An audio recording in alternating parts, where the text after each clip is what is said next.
Depuis plusieurs jours, les 5 autobus de l'agglomération de Guéret sont remisés au garage. Ils étaient assurés par un courtier qui aurait émis des certificats d'assurance sans autorisation. Éric Correa, président de l'agglomération de Guéret, doit trouver d'urgence une solution pour assurer ces bus.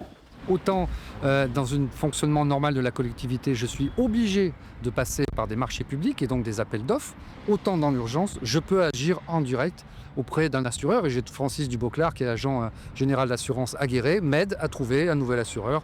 Et c'est bien parti pour qu'on puisse en avoir un avant la fin de la semaine. Le courtier qui aurait émis de faux certificats est basé dans le nord de la France.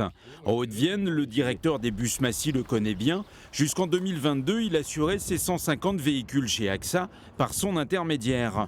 D'une semaine sur l'autre, Jacques Massy a été résilié. Les conséquences, il a fallu vite retrouver notre assureur qui veuille bien nous prendre. Et donc on était obligé de revenir chez AXA, puisqu'il n'y a plus que AXA qui assure les autocars. Donc ils nous ont dit vous venez chez Pillot, on multiplie par 3, terminé, à prendre ou à laisser. À Bellac, les cars Lavalade ont connu la même mésaventure. Aujourd'hui, les sociétés d'assurance acceptant de couvrir le transport de voyageurs sont très rares. Quand on s'adresse à des grandes sociétés comme celles qu'on a citées, AXA ou AIG, il n'y a pas de danger. Ce sont des entreprises solides.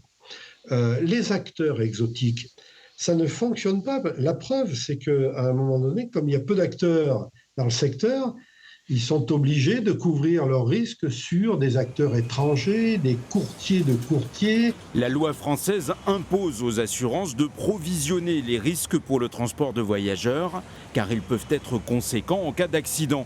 Voilà pourquoi les sociétés d'assurance ne veulent plus s'y risquer.